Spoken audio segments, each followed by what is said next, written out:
Então, sejam todos bem-vindos à nossa aula de hoje, nosso curso Romanos para os nossos dias, né?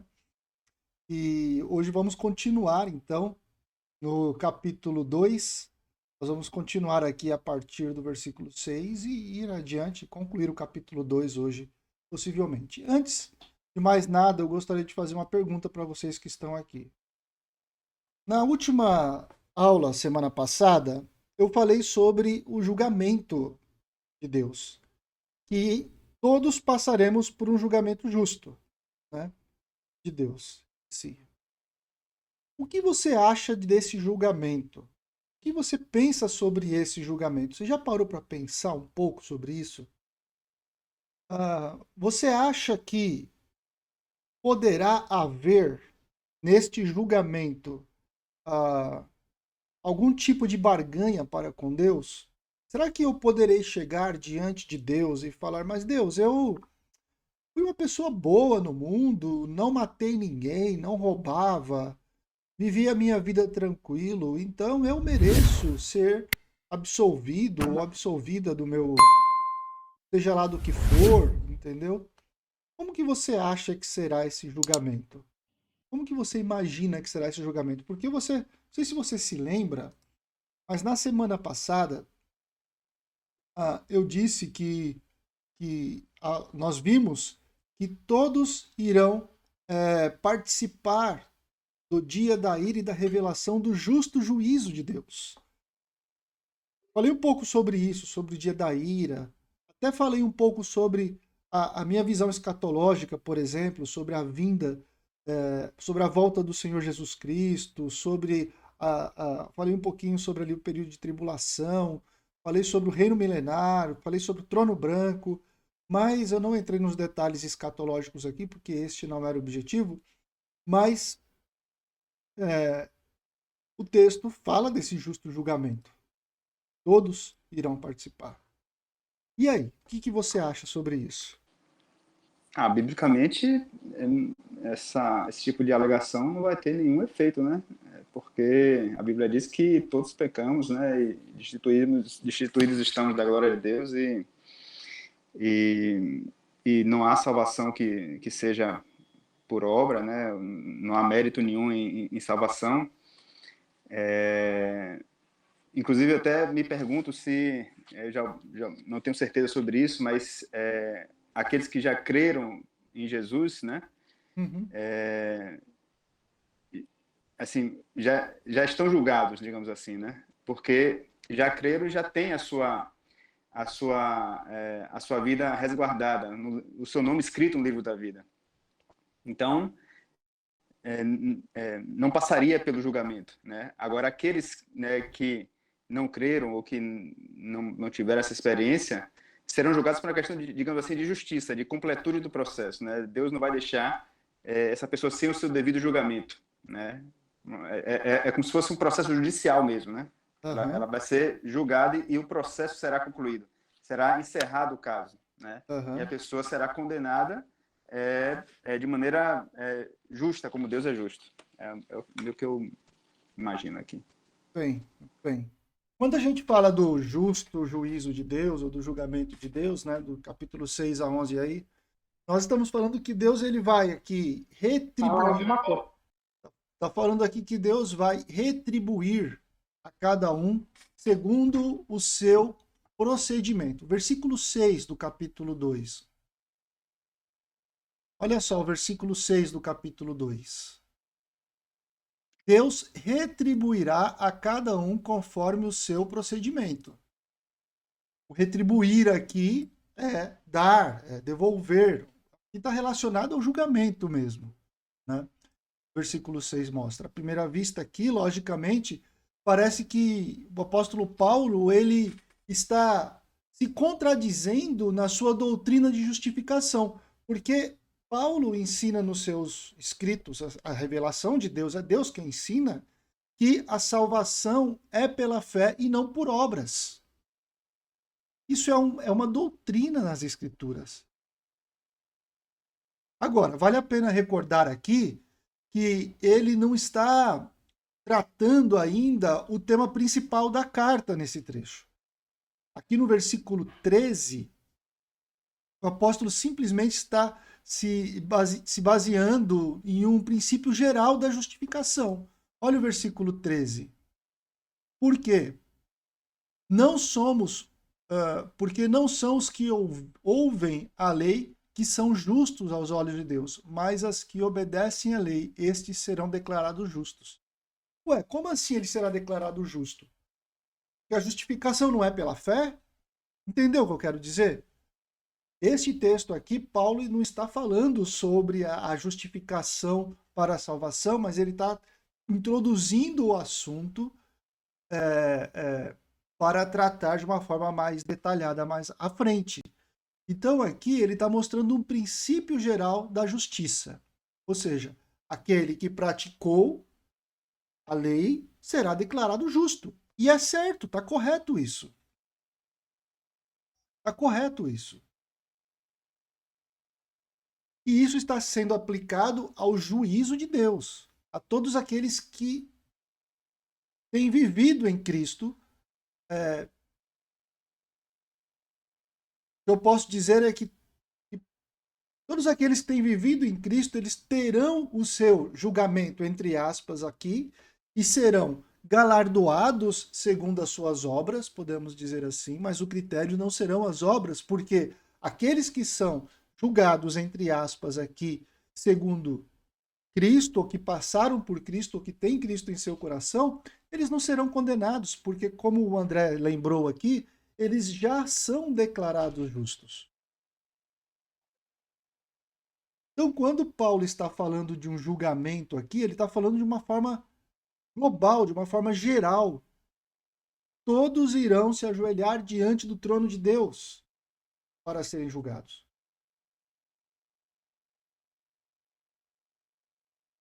Agora, claro, Paulo não está falando que a lei justifica alguém para ser salvo. Capítulo 3, versículo 20, ele ressalta isso. Olha o capítulo 3, versículo 20 de Romanos.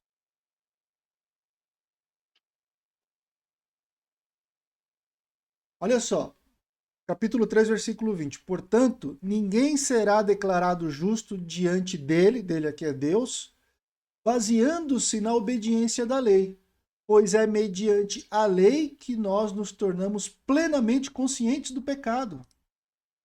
Paulo está introduzindo o assunto aqui, ele vai discorrer, e esse versículo aqui que eu acabei de ler para vocês é um versículo que está explicando tudo isso que ele está introduzindo, né?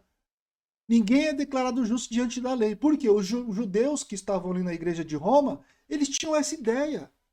Não, eu sou judeu, eu sou escolhido, eu sou do povo escolhido de Deus. Como? Deus não vai me condenar em um julgamento? E Paulo, lá no versículo 20 do capítulo 3, ele fala: meu camarada, não, não. Ninguém será justificado diante de Deus por obras da lei ou pelo que fez segundo a lei. Pecadores, todos os pecadores são justificados de uma única forma. No próprio capítulo 3, ele explica que forma é essa. Versículo 24.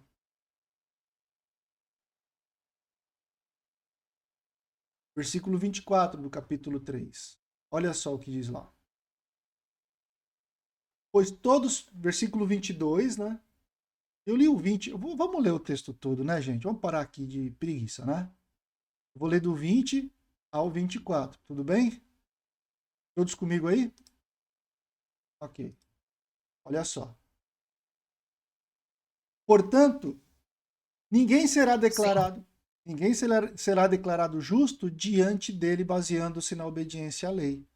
Pois é mediante a lei que nos tornamos plenamente conscientes do pecado. Quando eu chegar nesse texto aqui, eu vou explicar esse trecho aqui. Eu não vou explicar nada dele agora, tá? Mas agora se manifestou uma justiça que provém de Deus, independente da lei, da qual testemunharam a lei e os profetas. Justiça de Deus mediante, olha só, a fé em Jesus Cristo para todos os que creem. Não há distinção, pois todos pecaram e estão separados, destituídos da glória de Deus. Sendo justificados, olha só, gratuitamente por sua graça, por meio da redenção que há em Jesus Cristo. Então, não é a lei. Não é a lei que salva. Não é a lei que justifica. Essa justificação, ela não vai, ela não se contará ao homem como uma dívida de Deus. Ah, Deus, olha, eu estou aqui, eu fui bonzinho, eu fui legal, eu fui isso, eu fui aquilo, então eu mereço. O Senhor tem que me justificar. Não é assim que vai funcionar, pelo menos nas Escrituras não ensina dessa forma. Não é dessa forma. Olha o capítulo 4, versículo 4 e 5 de Romanos.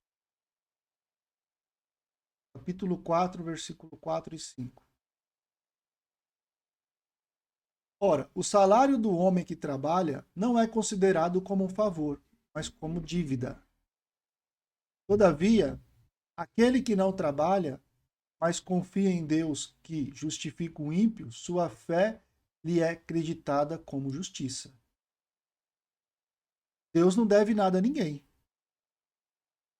Percebeu?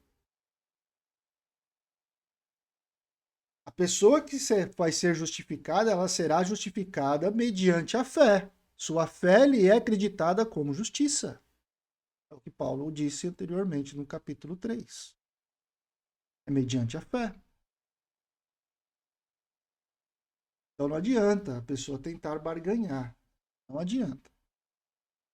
Não adianta. Capítulo 2, versículo 6 de Romanos, vamos ler.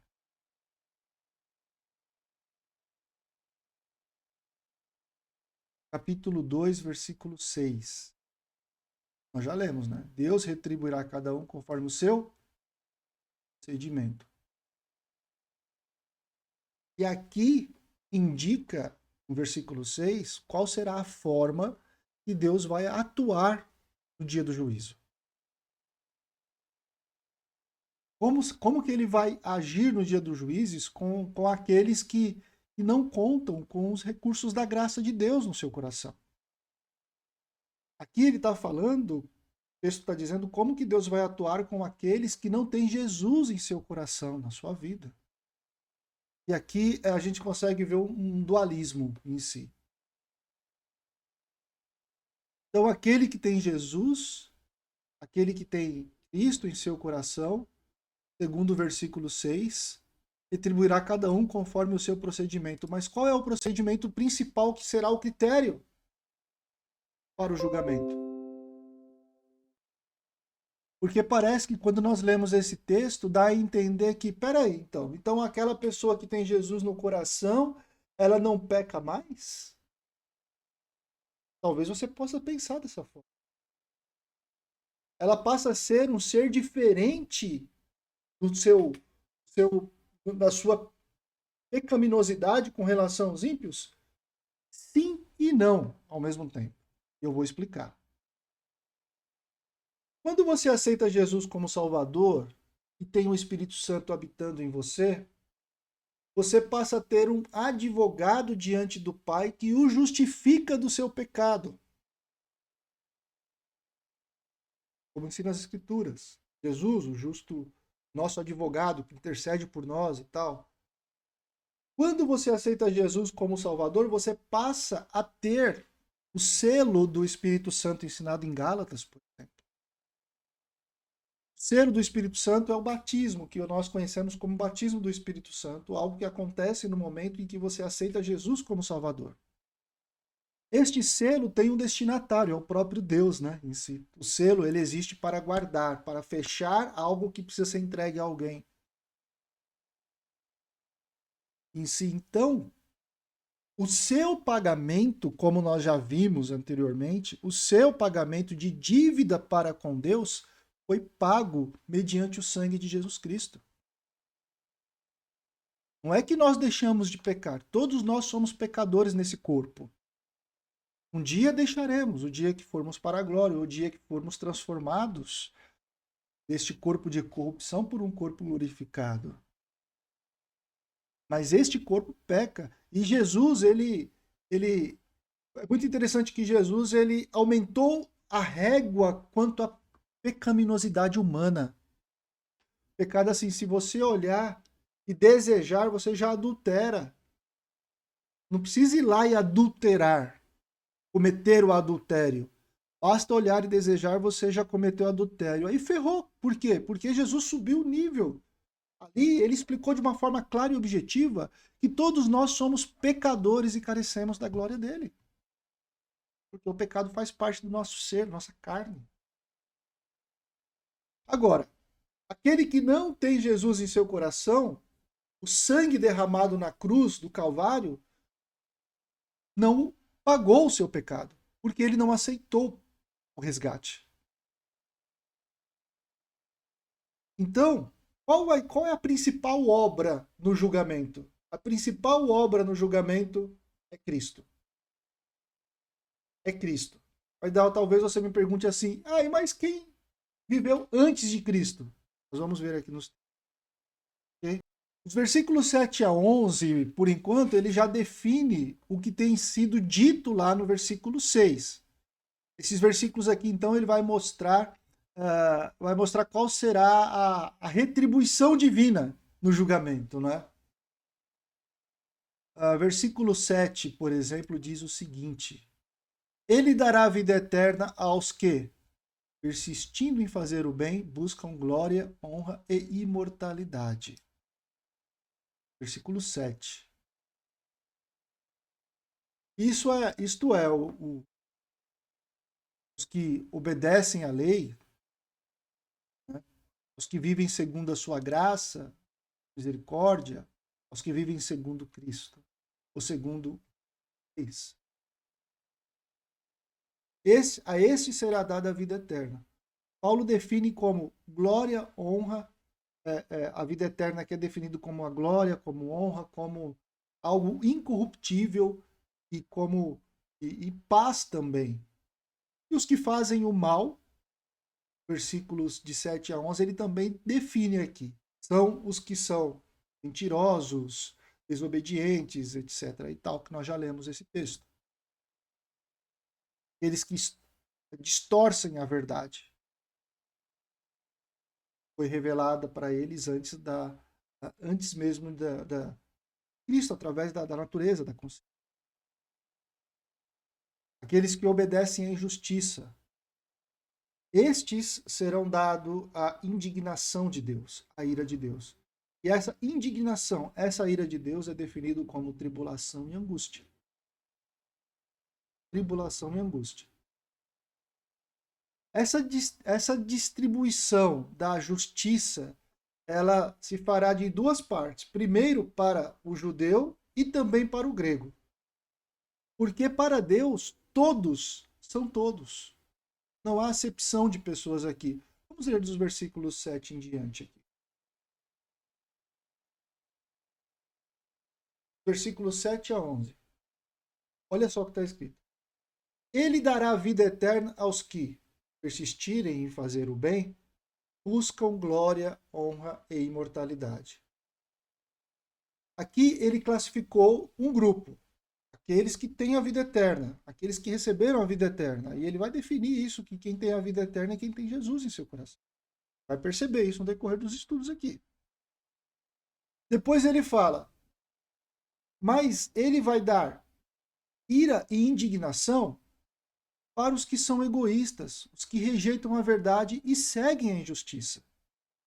Então o que Paulo está explicando aqui é o critério do juízo de Deus. O critério do juízo.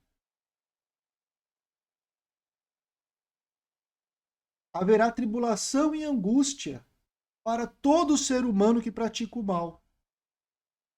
E aí ele coloca primeiro para o judeu, depois para o grego. Quando ele colocou primeiro para o judeu e depois para o grego, ele está falando para todo mundo, gente, sem distinção. Seria como se ele estivesse ensinando ali para a igreja, falando, olha, pessoal, você que é judeu aí, não fique se apegando no seu sangue, na sua linhagem abraâmica. Você passará pelo julgamento, assim como o romano que está aí do seu lado. Versículo 10. Mas glória, honra e paz para todo o que pratica o bem, primeiro para o judeu e depois para o grego. Você vai entender que praticar o bem na palavra de Deus existe critério. Ninguém pratica o bem na palavra de Deus sem Jesus. Você vai perceber isso. Praticar o bem aqui não é fazer boas obras somente. Por quê? Conforme Tiago ensina, as boas obras, ela vem mediante a fé. A pessoa que crê, ela pratica boas obras. As pessoas que têm Cristo em seu coração, ela pratica boas obras. Não é o contrário, não são boas obras para justificar, não. É Cristo que é o motivador. Então, praticar o bem aqui para Paulo está implícito que o praticar o bem envolve Cristo. Não tem como você praticar o bem sem Cristo, porque para Deus não existe o bem que o homem faça, se não seja aquele bem o qual Cristo passou, o qual Cristo justificou. E o que eu quero dizer, quem estudou comigo sobre Deus deve se lembrar sobre isso, que quando Deus olha para a raça humana, ele olha para o pecado, porque o homem pecou, se distanciou dele, decidiu se distanciar dele, como nós já vimos aqui. Mas quando ele olha para a raça humana e encontra Cristo em pessoas, ele olha para aquelas pessoas e consegue olhar para aquelas pessoas. Não só consegue olhar para aquelas pessoas, mas consegue se relacionar com elas por causa de Cristo, por causa do Espírito Santo. Porque Deus tem repulsa contra o pecado, mas Cristo fez com que ele olhasse para nós e falasse: ok, você então foi declarado justo. Para mim, o seu preço foi pago. Então, praticar o bem está implícito aqui Cristo. Não tem como praticar o bem sem Cristo. Então, no versículo 11 ele coloca: pois em Deus não há parcialidade. O que Paulo está dizendo é: todos, sem exceção, todos passarão. Todos. Judeu e gentil? Não importa. Todos. Não, então, não se apegue a essas coisas que vocês estão se apegando. Em outras palavras, é isso. Ele vai ser mais enfático mais à frente, porque ele ainda não foi enfático com quem ele está falando aqui. Então, Paulo chega aqui a uma conclusão óbvia. Diante do trono de Deus, não tem privilégios. Lembra a pergunta que eu fiz lá no início? Vocês acham que vai ter algum tipo de privilégio diante do trono de Deus? Paulo chega à conclusão aqui que não haverá privilégio. O que tem pecado vai receber o castigo do seu. E o que tem obedecido a Deus, mediante Jesus Cristo, mediante os ensinamentos do Senhor, receberá a coroa da vida. Não importa de que raça, não importa de que cor, não importa de que condição social, não importa de que grupo étnico seja, não importa nada disso. Diante de Deus, todos são um, ou seja, todos são obras da sua criação. Pode ser o homem mais importante do mundo, diante de Deus ele vai ter que se ajoelhar e vai ser julgado como todos os outros. Eu vou falar uma coisa para vocês, pessoal. Esses homens poderosos não admitem isso de maneira alguma.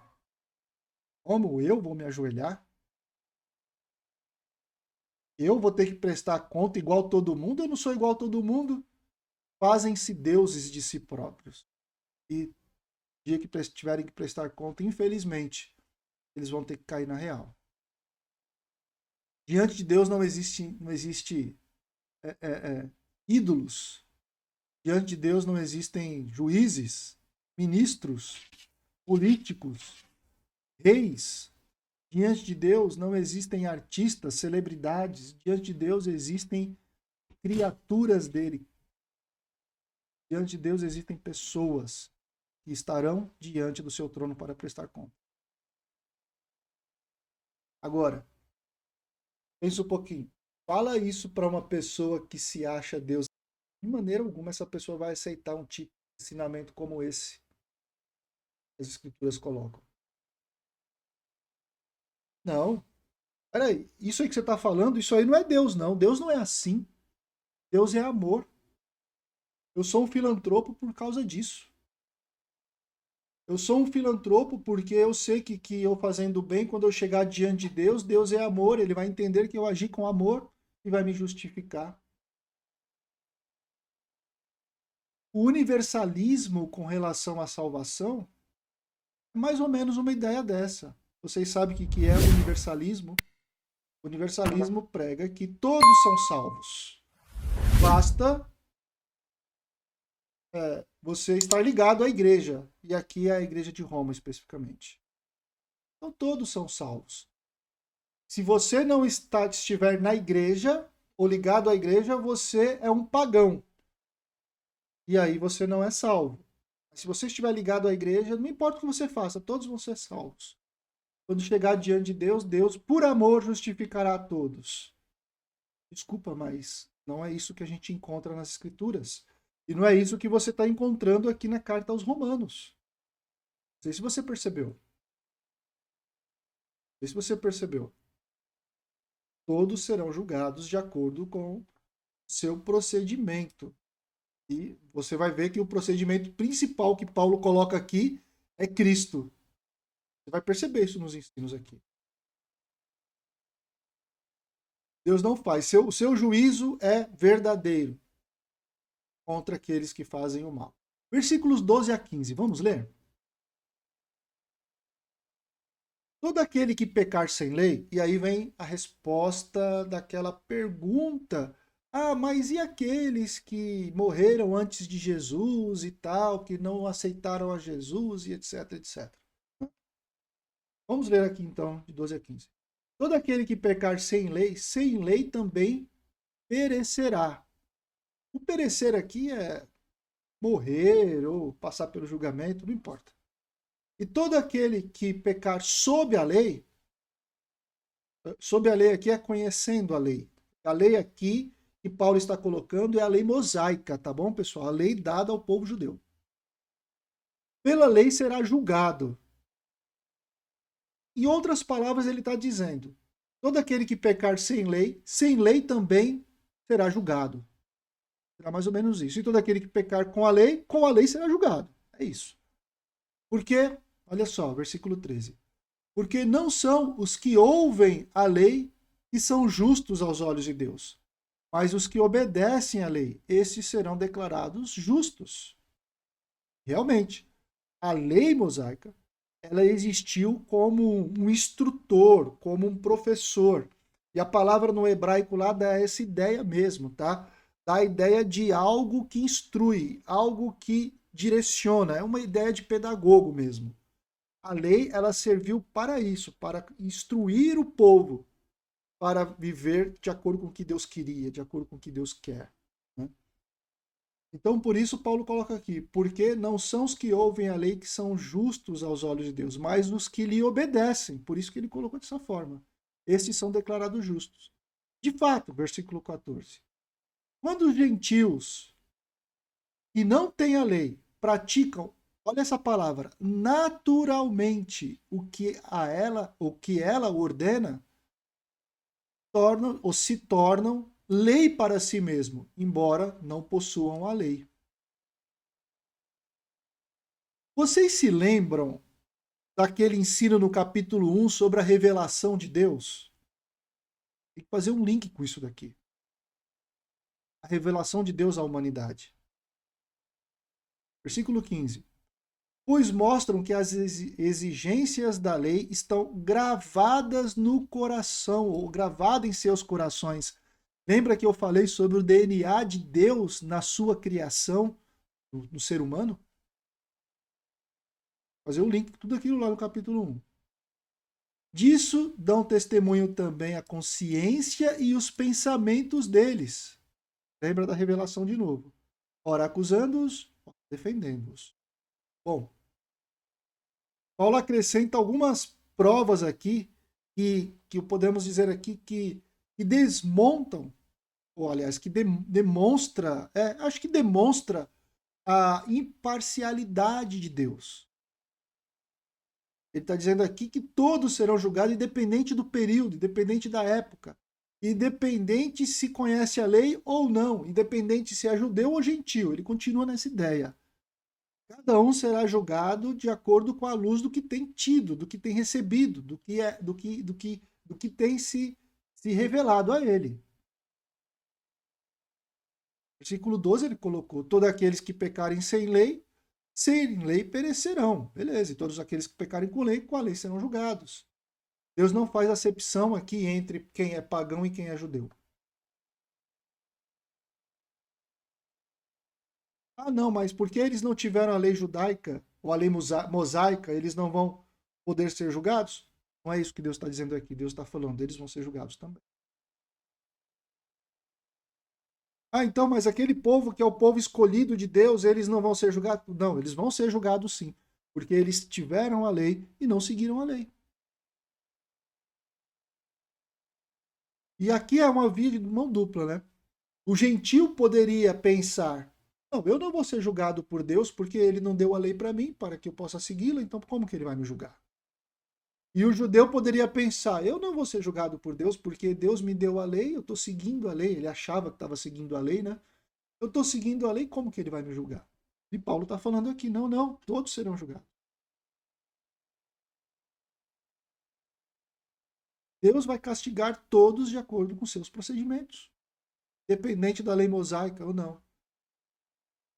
Seja pela lei mosaica, ou seja pela consciência, pela revelação da consciência e da natureza de Deus ao homem, seja pelo bem ou seja pelo mal, todos serão julgados. O fato da pessoa não ter tido a lei escrita não a justifica a ponto de dizer: eu não te conhecia, Deus. Porque Deus se fez conhecer através das exigências morais e através da sua revelação da natureza, como vimos no versículo 1. E os versículos 14 e 15, ele expressa isso basicamente. O judeu podia imaginar que Deus não o castigaria em consideração por sua condição de ser membro da raça abraâmica, ou descendente da semente de Abraão, mas se tem pecado, Deus diz que será julgado igualmente. E isso, pessoal, é uma coisa muito boa de nós sabermos. É muito bom e confortante nós sabermos que Deus não faz distinção. Que Deus não diferencia a mim, que sou um gentil, do judeu, que é um povo escolhido por Deus. Escolhido com propósitos específicos. Não vou entrar nesse mérito aqui. Mas Deus não faz essa diferenciação. E Paulo está demonstrando isso. Ele está começando a ensinar isso daqui. Ele está introduzindo esse ensinamento à igreja. O versículo 13, nesse que nós lemos aqui, ele desenvolve a segunda parte do versículo 12. Ele diz: todos os que com lei pecaram mediante a lei serão julgados ou condenados, porque os simples ouvintes da lei não são justos diante de Deus. Não adianta simplesmente ouvir a lei, mas tem que praticar a lei e viver a lei. E esses judeus eles serão condenados porque, ainda que conheçam essa lei, eles não praticam a lei, são ouvintes. A palavra ouvintes aqui traz aquela ideia de que são ouvintes constantes da lei. Aqueles que têm sido educados na lei, constantes na lei. E a educação constante na lei ou nos ensinos de Deus é uma prática que era do povo judeu, que foi transportada para a igreja do Senhor Jesus Cristo. É comum a igreja do Senhor Jesus Cristo estar na prática do ensino das leis de Deus ou dos ensinamentos de Deus. Por quê? Porque a gente tem que estar constantemente se lembrando do que Deus ensina para nós. Mas o princípio é que nós não devemos ser somente ouvintes da lei, mas praticantes da lei. E a palavra ensina isso. Existe uma ordem, não sejam simplesmente ouvintes, mas praticantes da palavra. O que eu quero dizer aqui é que, assim como muitos judeus são simplesmente ouvintes da palavra, assim também muitos hoje são simplesmente ouvintes da palavra e não são praticantes. Ouvem os ensinos, mas não praticam. Ouvem as ordens, mas faz ouvidos moucos, né? Então existem aqui, eu costumo dizer, pessoal, que a igreja, ela não é Israel, ela não é o povo judeu. Eu sou dispensacionalista, então eu vejo que Deus tem a sua história para com Israel e Deus tem a sua história para com a igreja. Logicamente que uma influencia a outra, principalmente a história de Israel pode influenciar a história da igreja, mas Deus tem um relacionamento específico com cada um de nós. Israel e igreja em si. Então nós não somos Israel. Mas os princípios que Deus coloca nos ensinamentos para o povo de Israel, muitos deles se aplicam a nós. E aqui é um deles, né? O princípio de não ser ouvinte, mas ser praticante, porque não adianta a gente ouvir a lei. E a lei aqui eu estou colocando as escrituras e não a lei mosaica, não praticar o que está escrito lá. E aí eu pergunto, todos aqui conseguem praticar tudo que está escrito nas escrituras? O que vocês acham? Não, né? Não. Não. Não. Tá vendo? Por isso que todos somos pecadores. E por isso que não é por obras que a gente consegue a salvação. Ou que nós seremos justificados, né? Essa é a palavra correta. Não são por obras. Porque nós não conseguimos, assim como o judeu não conseguia viver a lei, nós não conseguimos viver toda a lei que o Senhor colocou nas Escrituras. Nós somos falhos. E é por isso que Jesus entrou na jogada. Se fosse Jesus, meus camaradas, o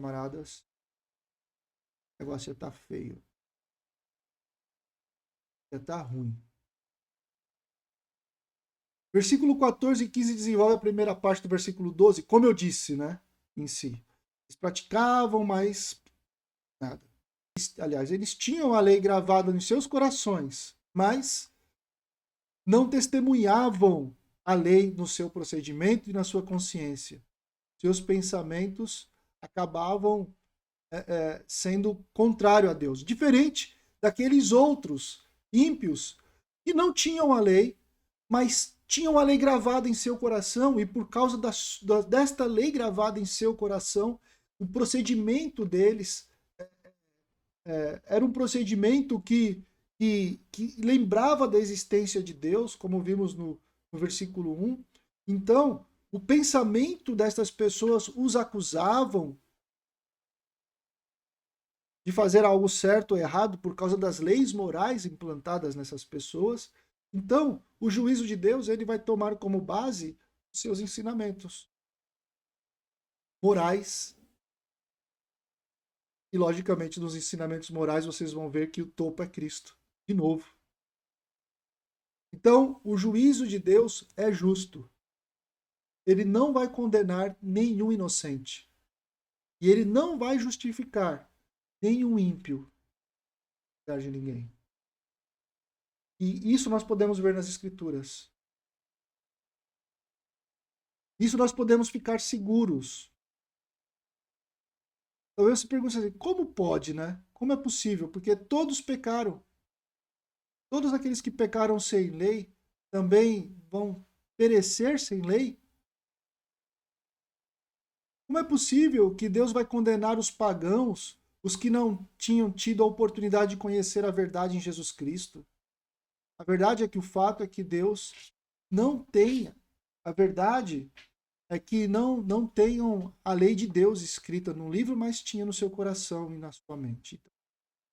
Ninguém vai ser julgado de forma injusta. Atos 14:17 diz o seguinte: Deus não se deixou ficar sem testemunho de si mesmo. Entende isso? Deus não se deixou ficar sem testemunho de si mesmo. Atos capítulo 14, versículo 17. Leia e lembre-se do que nós estudamos em Romanos capítulo 1 sobre a revelação de Deus.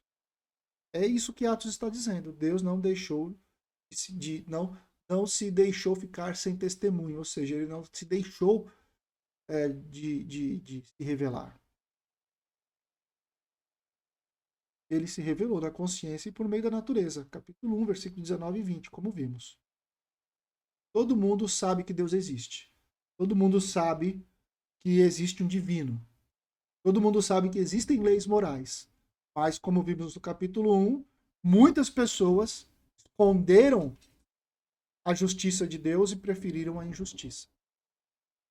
Por causa desse fato, então, por este fato, podemos dizer assim, eles serão julgados. Todos, sem exceção. Capítulo 1, versículo 19 de Romanos. Capítulo 1, versículo 19. Pois o que Deus se pode conhecer é manifesto entre eles, porque Deus lhes manifestou. Deus lhes manifestou. Então, ninguém será indesculpável. Então, eu fiz aquela pergunta no início. Será que alguém pode chegar ou chegará diante de Deus e falar: ah, mas eu fui bonzinho? Pode ser. Pode ser que alguém chegue diante de Deus e fale isso. Ah, Deus, eu não te conhecia. Nunca ouvi falar. Ninguém nunca disse para mim acerca de ti. Então, eu fui uma pessoa boazinha, tal e tudo mais. Mas o que as escrituras estão dizendo é: você conhecia. Você conhecia e não seguiu. Eu não posso julgá-la diferente. Então, você se lembra da creditado da injustiça, né? A injustiça sendo creditado na conta que nós vimos nas aulas anteriores? Então Deus vai pegar tudo aquilo que está creditado na conta da pessoa e julgar de acordo com aquilo que foi creditado.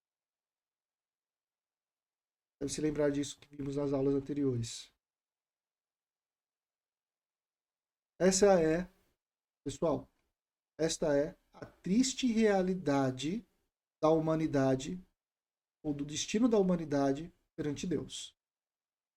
Por isso que o Senhor disse: ide por todo mundo e pregai o evangelho a toda criatura, porque sem Jesus não há salvação. Como que eu chego até Deus hoje? O Senhor disse: eu sou o caminho. Jesus disse: eu sou o caminho, a verdade e a vida. Ninguém vai ao Pai a não ser por mim. É por Jesus. Ah, e no Antigo Testamento, nós vamos ver mais para frente, também aponta para Jesus, tá? Também aponta para Jesus. Nós temos várias pessoas no Antigo Testamento que não eram judeus, que seguiam ao Deus de Israel, estão com o Senhor. Hebreus capítulo 12, na lista de heróis da fé, você encontra algumas pessoas ali que não eram judias. Alguém se lembra de alguém aqui ou não? De alguém no Antigo Testamento que não era judeu, da linhagem judaica, mas que servia ao Deus de Israel? Jetro, o sogro de Moisés? Eu acho que sim. Jetro era um homem temente, né? Também. Nós temos Ruth, né? Temos Raabe também. Pessoas que não eram judias, mas seguiam ao Deus de Israel. E se você olhar na lista de heróis da fé, você vai encontrar pessoas que não eram judias e estão lá como heróis da fé, revelados nas Escrituras. Heróis da fé. Então a salvação no Antigo Testamento também apontava para para o Messias, que é o ungido, entendeu? Que era aquele que um dia haveria de vir.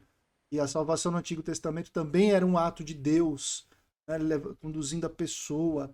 E a pessoa reconhecia esse Deus mediante a fé. Não era por obras.